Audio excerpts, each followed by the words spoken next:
So I guess for the benefit of folks that are going to check in on the website, I'm Chris McCuin. I'm the Executive Director of the Arc of Dutchess, and I hope this is informative. We're going to start with some of the families here. We had a meeting on Saturday that was attended by probably 5 or 6 different family members, and that was a really, really good meeting. So I'm kind of going to do the same thing I did on Saturday because I think what's really important is for you to understand the rationale for why we're taking the step that we are. And just to remind you, the step that we're taking is we're looking for a merger partner. Because in reality, given the situation that's happening across the state, and with the move to a different way of getting paid, a different way of providing services. Hi, come on in. I'm going to stop for just a sec, if that's okay. We're going to kind of go around because I like to know who I'm talking to. So again, I'm Chris McCuin. I'm the Executive Director of the Arc of Dutchess. I'm Marie Fitzmaurice. I'm the Associate Executive Director. I'm Sharon Russitano. I'm the Board President.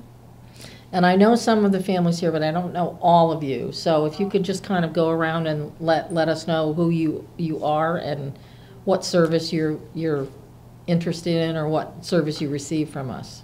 I'm Doris Coutant, and I receive many services from my son Philip. Hi. I'm Debbie Mayo, and my daughter lives at Bethia House as of May, and it's been a lovely transition, I must say. Thank you. Well, that's the best news I could hear. She's in a day hab, and she's doing better than she's done in quite some time, and your staff has been absolutely incredible. So thank you. Wow, how nice to hear. Thank you. Thank you. Thank you so much. Steve and Janine Purcell, and our son Christopher receives many services as well from ARC. Okay, welcome. Oh, and Your turn over here. is it mine? I think it's Deborah's. This turn mine? Either one of you. Yeah, either one. Just an introduction. Hi, I'm Debbie Statura, and my son Jack attends the Day Hab 1 of the ARC. My name is Danny DeVito. My son Danny's been with the ARC for about 35 years, maybe 30. It's so long I've forgotten. 19. Since he was 19, he's 50 now, and he's been living at Kent Road, the residential house there, since he's been 19, 20 years old. So he's been there 30 years. And it's been an excellent program for him. He loves it. He comes home on the weekends and he stays at his home during the week. And he just loves the balance in his life. He can't wait till he leaves us on Saturday night, Sunday night, and Sunday night because he knows it's time to go home, and, he doesn't want to put up with any more nonsense at home. Nice to have 2 houses. Yeah. So it worked out really, Right. the program worked out really Yeah, excellent excellent, for right. us and our family. Oh, that's great. So we're extremely thankful. Well, that's nice to hear. It's a good way to start. Thank you so much. As I said earlier, we have made a decision that we're going to solicit a partner to merge with. And the rationale for why that is really about the systems that we're working in New York State right now. We're moving to a new way of getting paid, a new way of providing services, a new way of folks getting care. And what we are finding out is that we need scale, we need volume. And I think on our Saturday meeting, I think a lot of what our discussion was about was people talking about the change in the healthcare systems that we all experience. But for us, the reality is it's not a surprise for any of you who are receiving services from us that we have issues with our revenue, our rates. We have had consistently low rates, and the rates were due to change July 1 of 2019, and they did. The problem is that we didn't know what they changed to until late November. So not just us, but across the state, we weren't informed of what that was. So we've had consistent issues over the last couple of years with revenue, and there's a lot of reasons for that. The biggest reason is that our rates were low. We haven't gotten increases in the state with the exception of the Be Fair to Direct Care that has happened, which is a good thing. But as you all know, probably your costs have increased to maintain your home and to buy food, and to all of that has increased for us, but our rates have not changed. So we have been struggling with keeping up with all of that, keeping the houses maintained, and most problematically, we've had staff turnover like everybody else has. So we were waiting for those rates to come in, and we were excited because when we found out what our rates were, they were as, pardon me, they were as we expected. They did increase, and that's a good thing. So we were pleased, but the reality of the situation is that those rates, we were told, are only good until June 30th. And what we're understanding, based on what we're hearing across New York State from the Office of OPWDD, Office of People with Developmental Disabilities. I used the acronym this weekend, and one of the parents said, please don't do that. So I'm really going to try not do that. So if you can catch me and remind me to stop. Our regulatory body, they have said that there's likely to be cuts across the state effective July 1 of this coming year. So when we looked at that, we said, we really recognize we need to do something different. We need to do something to ensure our services are not just preserved, but enhanced, and that we do something in terms of the agency. So that's why we think we need a merger partner. So what I did on Saturday and what I'd like to do here is just kind of open the floor, so if you have questions, you can ask them. There is no bad question. There are probably hard questions, but I welcome those. And I say this letting you know that I probably don't have the answer to every question you have, but we do promise to maintain a real open process and over-communicate. So this is the first of many discussions we have. So does anyone have questions about why we're going ahead to think about doing this? Well, first, who's the group that you want to connect with? We haven't identified that yet. Okay. We are soliciting. What I can tell you, and this was asked on Saturday, and I'm kind of going to use that group as the guinea pig group because they asked a lot of questions you might have. It's not going to be another Dutchess County provider. It will be another ARC. And it isn't that we don't want to consider another Dutchess County provider, but given the state corporation that we are NYSARC, and they are our parent corporation over the entire state, and there are chapters throughout the state, but essentially all of the assets of every chapter belong to the state association. So another outside entity that might be interested in merging with us, they would really be required to transfer their assets to the state corporation.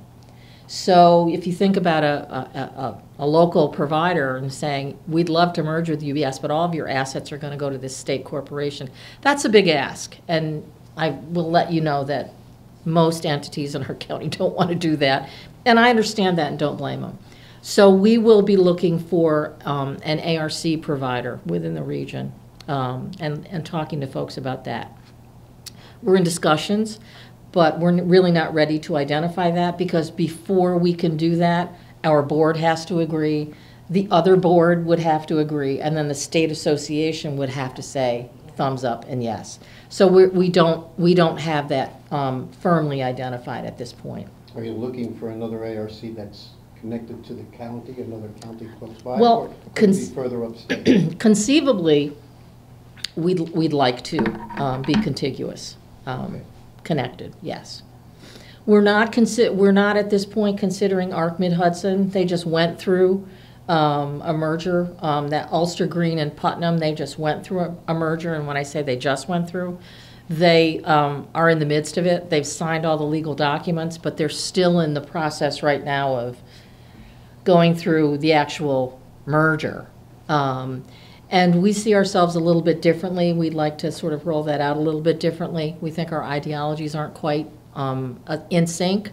So we are looking, but we're looking close by.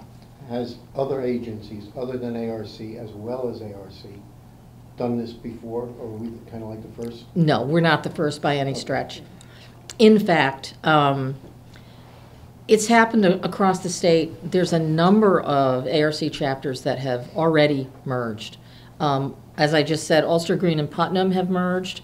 Sullivan and Orange merged. In other parts of the state, Niagara has merged with Cattaraugus. Seneca, Cayuga, and Yates have merged. St. Lawrence and Jefferson have merged. And I think this is just part of the world we live in today. I think if you, and I hesitate to bring it up because I'm not sure how everybody feels about it, but you look at what has happened in our hospitals today.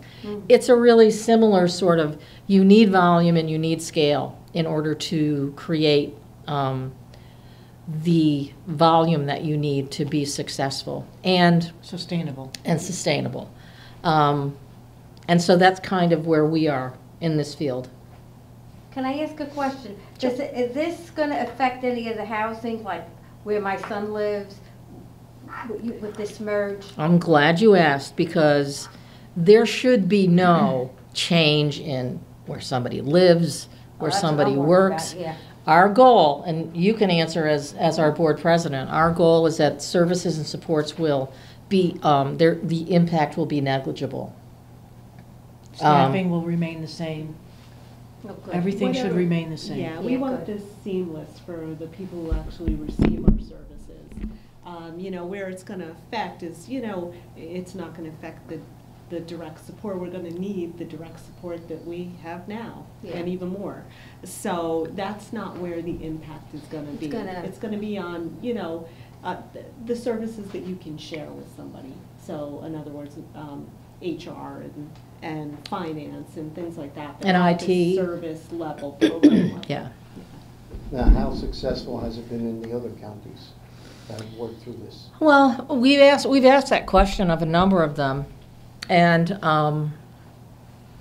what's been difficult to ascertain is, because not everybody's kept track of how they define success, we know how we want to define it, and that's one thing we'll talk about with any merger partner, that we want to define success as a decrease in staff vacancies. We want to define success as increased staff satisfaction, enhanced services. We'd like to assume that a merger would create some benefit I want to ask another question. to the staff who are carrying out the work. So that's kind of, and have I hit everything? I would also say that if we identify a partner that has a higher rate in some services, we will gain that increase in the rates. So that's the financial update of that. Yeah, the OPW has a process that they refer to as the higher of. And when two entities merge, they take a look at what your rates are. Now, this isn't about connecting with someone somewhere in the state that's got a way higher rate than we do and saying, if we merge, we'll get this is really about culture. But the other part of how they equate the two entities is we may have a higher rate in our day program. So whoever we merge with might have this rate. They'll look at those two rates and move those and adjust those rates so they're equitable across the entity. So there's an opportunity for an influx of some dollars and it's kind of an incentive to encourage organizations to consider a merger. Because candidly, as we move forward, and this is really something that the state has made no secret about. Years ago, when we talked about this, there were like 700 nonprofits in New York State. And when you think about it, that means that when you bill for service and Medicaid, they write 700 checks to 700 agencies. They don't want to write that many checks in Medicaid. They really want to consolidate the number of entities that they have to have those kinds of relationships with. And so this is really sort of in keeping with the system and how it's moving, and it really behooves us to consider this kind of activity because it is more effective and more streamlined based on the way New York State sees things moving. So you had another question. Yeah, I did. What I was wondering, I don't know if this has anything to do with anything, but how about jobs for, like my son? He did have a nice job at Goodwill, and that went away, and he loved it, and he misses it. Right. You know what I mean? And I would love to see that. Well, our hope is that, we will continue to cultivate business partners in our community so that we will have those kinds of opportunities. That's not really sort of, I don't see him working in another county unless he moved there. Yeah. But we hope that at some point there will be improvements across the board to the agency.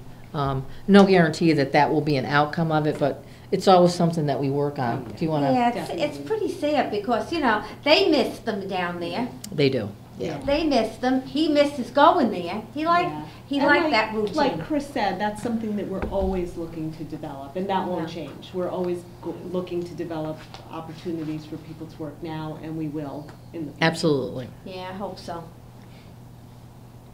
You guys are quiet over here. I'm taking it in. How long has this been in the works? Like, when did you think that you were going to have to start having this meeting? And Well, I'll be really honest with you. We have, as an agency, since 2012, and since we knew this was the way the system was moving, we have really acknowledged that we needed some form of collaboration with our sister and brother agencies. And in fact, the Arc of Dutchess, since 2012, has been collaborating with the Arc of Ulster Green and the Arc of Putnam before they merged.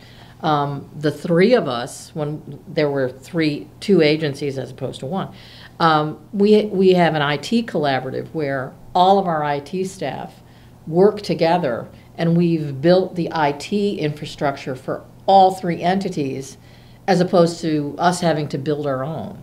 So we've been doing this kind of thing since 2012.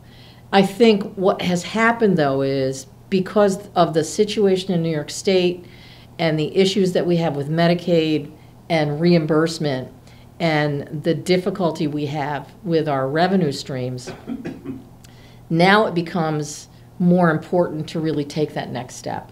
And we took a look at where we'll be in 2020, and while our rates improved, and we're happy about that, we have to look, we can't keep going year to year.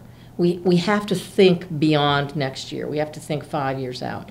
And when we think 5 years out, this is really the way we need to move, to make sure that we not only preserve the services that we have today, but we need to be able to enhance and improve those services over the course of the next several years. So that's really the thrust of why we're doing this. And, our position is there's no secret. We wanted to let everybody know that's what we're doing. I don't want anybody in Dutchess County wondering what's going on and concerned. I want families to know the services that we have in Dutchess County are going to be in Dutchess County. And hopefully over this kind of activity will enhance what we have and maybe grow what we have. That's really the hope of doing something like this. Yeah. It can only make us stronger. That's right. Doesn't hurt. Right. Right. Questions? seems pretty positive, actually. That's what we see that as we see this as an opportunity. I'm sorry, I didn't. Oh. It seems very positive. Yes. So a positive move forward, and everybody wins. Hopefully. That's the hope. Right? That's what we're laying out there. We want everyone to win. We want a win for this community, and we want to win for the other community that we connect with. Is there, since you're building a couple of agencies together, I mean, you run this agency, you're ahead of this agency. Is someone else ahead of the other agency? Is there going to be someone over the two agencies? Okay. No, it'll be one or the other. Okay. Yeah. And we'll work that out. We'll work that out. And what I keep saying to everybody is, this will be okay. This will be okay. Because what we need to keep in the very front of our heads as we go through this process all the time is the people we support. What will be the best outcome for the people that we support in Dutchess County? And all those other questions we have, like who's going to be in charge and who's going to sit in that office and who's going to do, all that stuff will all shake out, and we'll, as we know those things, remember, we're in the really early stages of this. So there's a lot we don't know. For sure, definitely. But as we learn that, and as that becomes discovered and as decided and agreed upon, we'll communicate that. That's the plan, is to over-communicate and make sure that people know what's happening and why it's happening, because that's the most important thing, is for people to know why it's happening. Okay. What other questions did folks have on Saturday? I think you hit a lot of them. I mean, the one question was about, you know, if we could just collaborate with people instead of a full merger, but I think that we've gone as far as we can with collaboration, and it is the next step. Right. So I think you I hit may have on it. missed it. When did you start looking into this? 2012, That's we right. started You the collaborative piece. But to be candid with you, it was really just in the past, in the fall, when we realized we didn't know what our rates were, and we were looking at another year ahead. If those rates didn't come through, we were looking at another year where it wasn't going to be good. And we were like, we've got to do something. And then the rates came in, and while that's good for now, we recognize it's not good enough to ensure that we're going to be sustainable for the future. Yep. And that's what we've got to worry about. Are the You have to rates think ahead. determined yearly? No, no. And it's so complex. We And did talk a little bit about Yeah, rationalization Saturday. there's something in our state that's called rate rationalization. And the concept, years ago when they started it, was they're going to take a look at what everybody gets paid. Every organization gets paid. And they're going to take that amount of money and they're going to create a formula and determine what your rates are so that it's equitable based on your acuity and your region and all that. So that was the plan. And a few years ago, they executed that and they laid it out and they communicated it. And what happened was, because there's such a divergent gap between what this agency's making and that agency's making, the first go-round, some agencies took an incredible hit, and it would have really knocked them out of the service, their ability to provide service. So those numbers got pulled back a little bit. And what happened for us was, when that got pulled back, what we thought we were getting was less than what we expected. Because the concept of this is there's no new money added into the rates.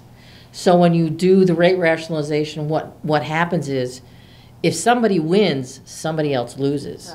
So there's no new money in the process. And so that's how this happens. And so they identify a year, and they're going to look at what you spend, and they'll say that year is going to be your base year, meaning we're going to use that year to make a decision about what kind of money you need going forward.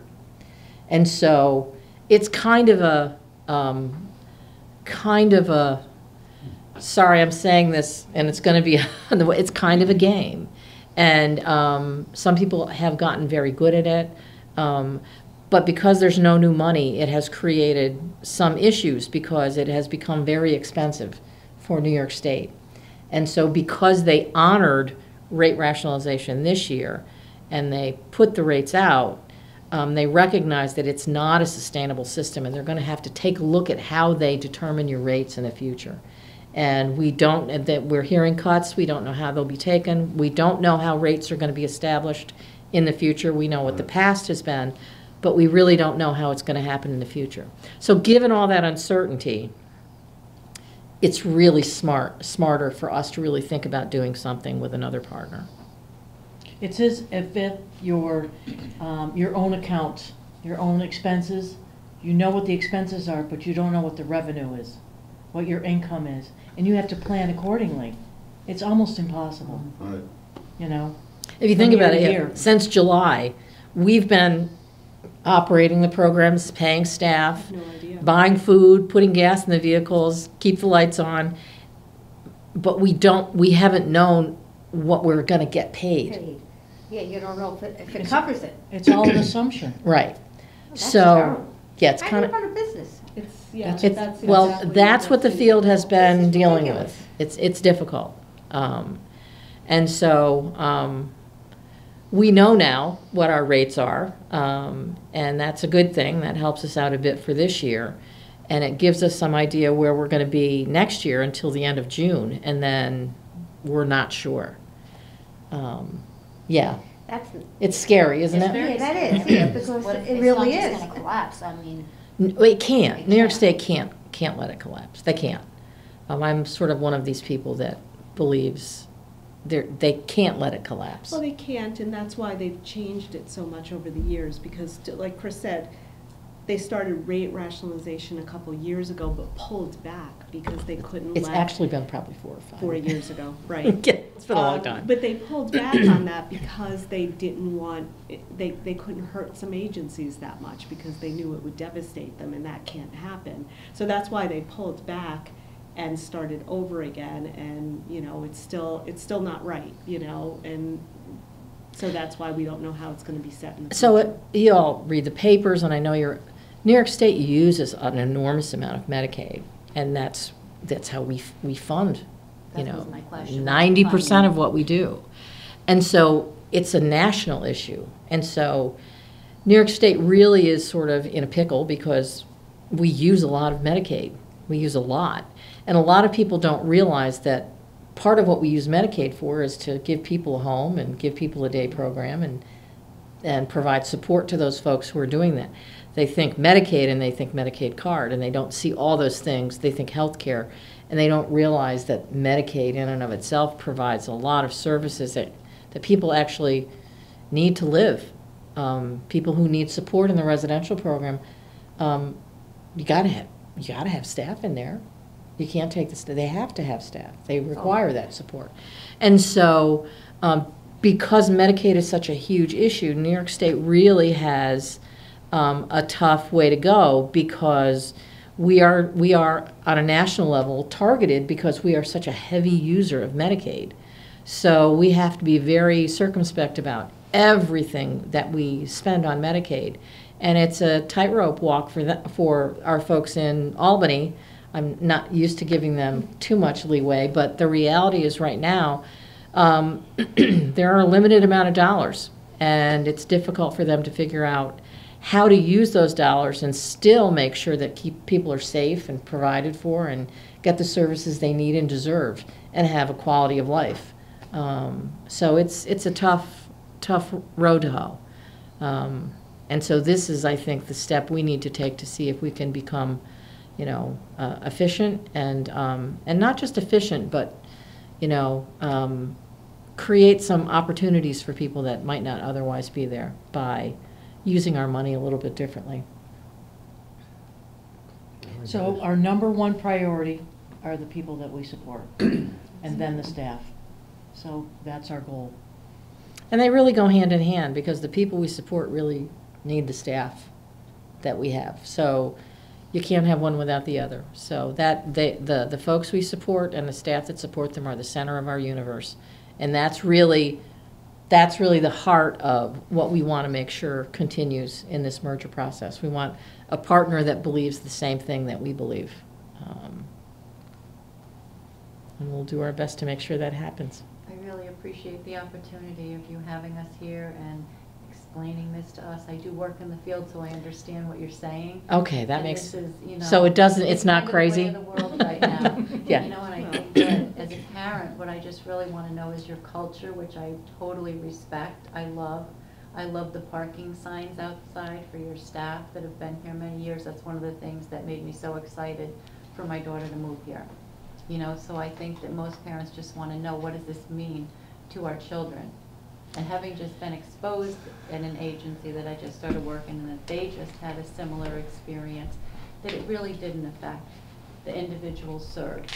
It's more administrative and policies Right. and sharing policies and how do we blend this together. And we really care about our culture here. And that's another piece. I'm glad you used that term, because that was another comment that folks on Saturday made. We have a particular culture here at the Arc of Dutchess that's really important to us. It's the people we support first, really. Almost every decision that I think we make, at some point or another, most every time Marie and I talk about something, we're always get down to, so what's the real impact on the folks that are supported by this? What's the real impact? And sometimes we can do something about that, and sometimes we can't, because we don't control everything. Some things we're just required to do because that's regulation, because that's the way the world is right now. So we don't get to make every decision, but when we get to make that decision, front and center is the people we support, always. And we intend to make sure that that remains part of this organizational culture as we go forward. We're not really corporate. I don't think that's a surprise to anybody here. That's okay. I don't see us going in that direction. I think we can still maintain the culture that we've cultivated. And I mean, Danny, you were on the board years and years ago. I'd like to believe that we've maintained that same sort of... Yes, what I like is the relationship between the clients and the people that work in the agency. And it's unbelievable. And I know I have a great relationship with the people that work at Kent Road. I mean, it's just, they're like family. The whole group is like family. And it's extremely impressive. And it's fortunate because when I first came here, there was such a changeover of help. There was such inconsistency, but there's none of that anymore. You see a lot of, the same faces, everybody's comfortable. I can tell the people that work in my son's home, they just love the clients that are there, and the clients love them, and the relationship is phenomenal. And I'm an active parent with the house, and the relationship I have with them is tremendous. I have total respect for the group of people. We're able to talk just as if I can go home and talk to my wife or any one of my other children. That kind of relaxed atmosphere I have. So it's excellent. And I could see the relationship not just with the clients, with the staff in the home, but I see it also with the board, the management. They're close to everyone. And I've seen it over the years. I've seen how all the clients are connected to all of you. It's like just one huge family. So when this was presented, I was kind of curious how that continuity, if it would have been broken up or not, and it appears it's certainly not going to be. Our intent is that there will be a strong administrative presence here in Dutchess County, regardless of who we merge with. Yes. Because that's really important to us, Danny. It really is. The clients are really connected to everybody here. We want those connections to stay. I'm sorry, I'm interrupting, but you see it at all the parties, the Christmas parties, and every other kind of party that they have. You can see how everybody's one big family. It's just not a business. It's more of a family atmosphere with everyone. Of course, it's run as a business. Yeah, it has to be, but it's not. It's the relationship between everyone is phenomenal. Yeah. Relationships are really the heart of this organization. Yes, I agree, and that's how it started, with just families. Yeah. And it's become, and it's still got that kind of tone to it. Of course, there's a business aspect to everything, and there's some tough decisions to make, which you're going through right now, but underneath, I find it exciting to watch how everybody gets along in a major. And like I said, in the beginning, there was a big turnover of people, but you don't see that anymore. People that are here love doing what they're doing. And I could see it between the people at Danny's house and the staff that are there. They're excellent. So that's great to hear. It's really great to hear. Yes. You've made my whole month. That was my biggest Christmas present. Thank you so much. You're welcome. Thank you. Thank you. Thank you. Anything else? Well, I want to let you know that we will be communicating more with families. You're welcome to, if you have questions and you don't want to ask them here or they come up later on, you can always, it's easier to schedule a meeting with me if you call Evelyn Flavin, which is 635-8084, extension 21100. and she'll get you in my calendar if you have questions. I'm happy to talk to anybody. I don't want anybody to be confused or worried and not come and talk to me about that. I might not be able to allay all of your concerns, but I definitely want to know what they are so that we can address those as we move forward in this process. So please call me, come in and talk with me, anything you need. I'm right here. Okay? Thank you. Thank you. Thank you. Thanks for coming. Yeah, good to see you all, too. Yes. This was very nice. Yes, it certainly is. Nice way to connect. I'm glad I didn't miss this meeting.